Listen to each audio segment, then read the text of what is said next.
The lesson. Oh yeah. And then also in 2018, we're talking about Kerser 360. 360 had something going on with Universal, and you got added as an extra support. Yeah. What was that about? So it was Universal and Extra Gum, or Wrigley's.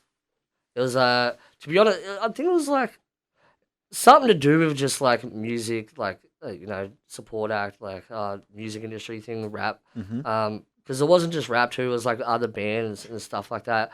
Yeah, it was just like a competition thing, I guess.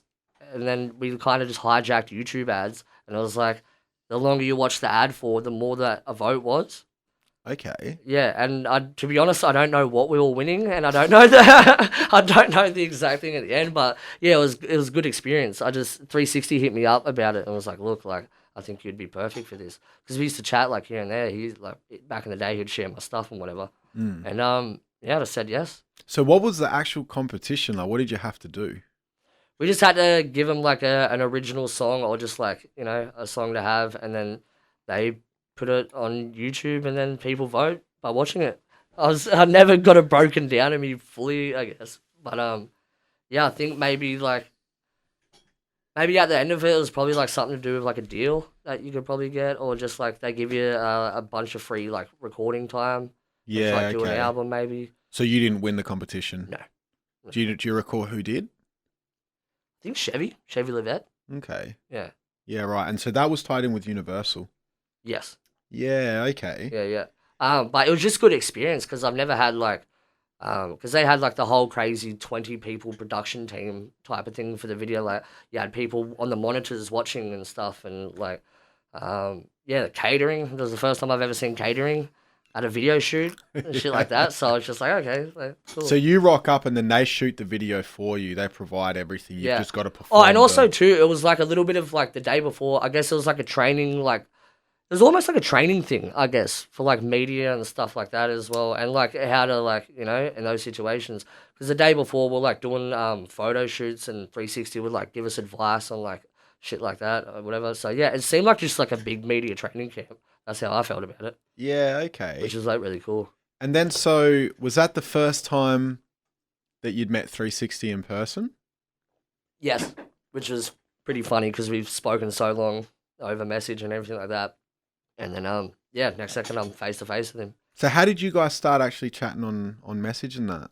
I emailed him when I was like 16, I think. Okay. Yeah, I would have been 16. I had a song called Cotton Wool, and I just emailed it to him. I was emailing everybody at this point, just seeing or whatever. And then he got back to me randomly enough. I was like, yo, this is like really dope. And then I think he found my message because I was just spamming him on Facebook message as well. And then he found that, and then we just kind of was chatting. And then every time I just upload a new video on Facebook on one take, he would end up sharing it. Yeah, okay. And then we'll just like still, sort of chat. He would hype me up, and then just kind of happened like that. So he would have brought you a few views if he was sharing your shit back then. Yeah, huh? Definitely. Yeah, shout out to 60, man. That's dope. Yeah. And then so that time that you met him at that competition, is that the first and the last time that you guys? No, he took me on. I did a short tour with him, just like a 4-day tour. About 4 or 5 months later. Yeah. Okay. Yeah, he did a regional tour for his. I think it was Vintage Modern was the album. Yeah, I remember that. Yeah, so I did Byron Bay, Ipswich, Sunshine Coast, and Gold Coast. Okay, so you've done 3 shows with 60. 4. 4 shows with 60 in part of one tour. Yeah. And you've done 2 shows with Kerser. Yeah. Separate. Yeah. 2017, 2019. Yeah. Okay, so how was it performing to a 60 crowd compared versus to a Kerser crowd? Yeah. To be honest, 60 crowd's a bit harder to crack. Okay, why is that? I don't know. I think it was just like, especially, I don't know if it was because it was regional or not, but like the crowd was like a little bit like more like older, I guess.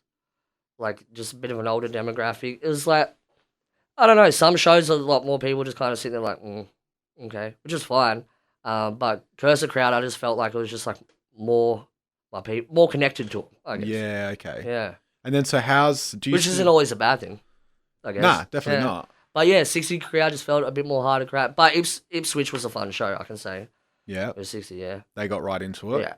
But yeah, the other ones was just like again, it could have been because of regional, maybe. I mean, Kerser, you got major city, just like the whole, whatever. And usually, actually, no, the first one wasn't all ages. The second one was all ages with Kerser, so that's what makes it a bit more fun when you have like everybody there. Ah, yeah, because the youngins will get into it Yeah, a so lot. with the 360 ones, they were all 18 plus. Yeah, okay. But yeah, Kerser crowd's definitely way more wild. And then, do you still speak to 60, or that's kind of... We've messaged here and there, but not really. Because he's gone relatively quiet in the last year or two, hasn't he? Yeah, I think he's just focusing on his just like health and music, I guess. Yeah. I don't know. I've seen him drop a song recently. That's about it. And he does like, videos here and there. I know he does his Twitch thing and that like now, but yeah, I'm not sure what's the go. I think he's pretty happy where he is, I suppose. Yeah, it's laying low for now. Yeah. The last 927. Oh, yeah.